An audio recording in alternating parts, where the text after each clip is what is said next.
قبلائی خان منگول سلطنت کا پانچواں عظیم خان لیڈر تھا۔ ان کے دادا چنگیز خان نے جوان قبلائی خان اور اس کے بھائیوں کو قابل اور اپنی قوم کی رہنمائی کرنے کے لیے ان کو تیار کیا۔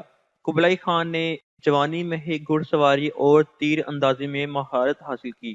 اس نے قدیم چینی فلسفوں کا مطالعہ کیا اور ان کے طور طریقوں کو سمجھا۔ قبلائی خان اپنے ہی بھائیوں سے لڑ کر عظیم قبلائی خان لیڈر بن گیا اور شمالی چین کا ایک چھوٹا سا علاقہ فتح کیا، اور اس نے چین کو متحد کیا اور یوان خاندان کی بنیاد رکھی۔ منگول اور چینی سلطنت پر خان نے 1260 سے لے کر 1294 تک حکومت کی۔ خان کی پسندیدہ بیوی اور بڑے بیٹے کی موت سے خان کو بہت صدمہ ہوا اور ضرورت سے زیادہ کھانے کی وجہ سے خان موٹاپے کا شکار ہو گیا اور شدید قسم کی گاؤٹ کی بیماری میں مبتلا ہو گیا، اور موٹاپے کی وجہ سے گاؤٹ کے ساتھ ساتھ اس کو دوسری بیماریوں کا سامنا بھی کرنا پڑا، اور آخر کار قبلائی خان کی 1294 کو 78 برس کی عمر میں موت ہو گئی، اور اس کو منگولیا میں خانوں کے خفیہ قبرستان میں دفن کیا گیا۔ 9ویں نمبر پہ ہے ہنری۔ ہنری دوسرا بڑا بادشاہ تھا جو صرف 17 سال کی عمر میں 1509 میں انگلینڈ کا بادشاہ بنا۔ اس نے اپنی موت تک قوم کی خدمت کی۔ ہنری بادشاہ نے ایک مرد وارث کے لیے 6 عورتوں سے شادی کی۔ جب پہلی بیوی میں سے اس کی اولاد نہ ہوئی تو اس نے اس کو طلاق دے دی، اور پھر اس نے بادشاہ پوپ کے ساتھ لڑائی کی اور انگلینڈ کے سب سے بڑے چرچ کا ہیڈ بن گیا۔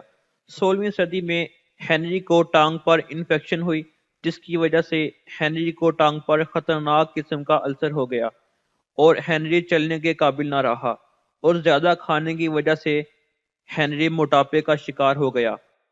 کیونکہ ہنری کو بریڈ، گوشت اور میٹھا بہت زیادہ پسند تھا، اس لیے ہنری شوگر کی بیماری میں بھی مبتلا ہو گیا، اور آخر کار موٹاپا بڑھنے کی وجہ سے 28 جنوری 1547 میں 55 برس کی عمر میں اس کی موت ہو گئی۔ 8ویں نمبر پہ ہے ماریا تھیریسا۔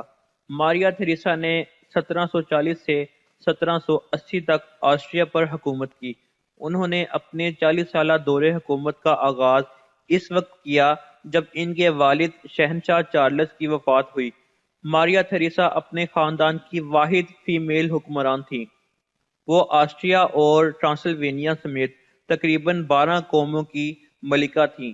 تاریخ کے ماہرین کا کہنا ہے کہ ماریا تھیریسا نے 16 بچوں کو جنم دیا، اور ان میں سے سب سے چھوٹی بیٹی کا نام میری تھا، جس کی شادی لوئس نامی شہزادے سے ہوئی اور وہ فرانس کی ملکہ بن گئی۔ ماریا تھیریسا کو کھانے میں کیک بہت زیادہ پسند تھا، جس کی وجہ سے ماریا تھیریسا موٹاپے کا شکار ہو گئیں، اور 29 نومبر 1780 میں 63 برس کی عمر میں ان کی موت ہو گئی۔ ذرائع کے مطابق ان کی موت دل کا دورہ پڑنے کی وجہ سے ہوئی۔ 7ویں نمبر پہ ہے ولیم ہاورڈ۔ ولیم ہاورڈ امریکہ کا 27واں صدر اور سپریم کورٹ کا 10واں صدر تھا، اور امریکہ کے شہر سنسناٹی میں پیدا ہوا۔ اس نے ییل کالج اور سنسناٹی یونیورسٹی آف لا سے گریجویشن کی، اور 1880 میں ٹافٹ اوہایو اسٹیٹ بار ایسوسی ایشن کا ممبر بنا، اور نومبر 1908 میں الیکشن جیت کر صدر بنا۔ ولیم ہاورڈ کو 1912 میں ووڈرو ولسن نے شکست دی۔ اس وقت ولیم ہاورڈ کا وزن تقریباً 350 پاؤنڈ تھا، اور 1930 میں ولیم ہاورڈ کا انتقال دل کی بیماری کی وجہ سے ہوا۔ 6 نمبر پہ ہے ونسٹن چرچل۔ ونسٹن چرچل ایک برطانوی سیاستدان تھا جس نے 1940 سے 1945 تک اور 1951 سے 1955 تک برطانیہ کے وزیر اعظم کی حیثیت سے خدمات سر انجام دیں۔ اسی دوران 1953 میں ملکہ الزبتھ کی طرف سے اس کو نوبل پرائز سے نوازا گیا۔ ونسٹن چرچل کو 1941 میں دل کا دورہ پڑا، اور 1943 میں وہ نمونیا کا شکار ہوئے، اور تب سے اس کی صحت خراب رہنے لگ گئی، اور آخر کار 24 جنوری 1965 کو شدید فالج کا دورہ پڑنے کی وجہ سے 90 سال کی عمر میں اس کی موت ہو گئی۔ 5ویں نمبر پہ ہے جورجی مالینکوف۔ جورجی مالینکوف 1953 سے 1955 تک سوویت یونین کا رہنما تھا۔ 16 سال کی عمر میں رضاکار کی حیثیت سے شمولیت اختیار کی اور کچھ ہی عرصے کے بعد اس نے کمیونسٹ پارٹی جوائن کی اور بہت جلد اس کا شمار بڑے لیڈرز میں ہونے لگا۔ 1946 میں جورجی مالینکوف نے بطور امیدوار پوسٹ بیورو میں شمولیت اختیار کی۔ اس کا سیاسی حریف 1948 میں پراسرار طور پر انتقال کر گیا اور جورجی مالینکوف کو لیڈرشپ کے عہدے پر فائز کر دیا گیا اور 1955 میں اس نے اپنے عہدے سے استعفیٰ دے دیا اور بغاوت کی وجہ سے جورجی مالینکوف کو پوسٹ بیورو سے بھی نکال دیا گیا اور 1988 میں جورجی مالینکوف کی موت ہو گئی اور اس وقت اس کا وزن 340 پاؤنڈ تھا اور اس کی موت ہارٹ اٹیک کی وجہ سے ہوئی۔ نمبر 4 پہ ہے ایڈی امین۔ ایڈی امین 1971 سے 1979 تک یوگانڈا کا صدر رہا۔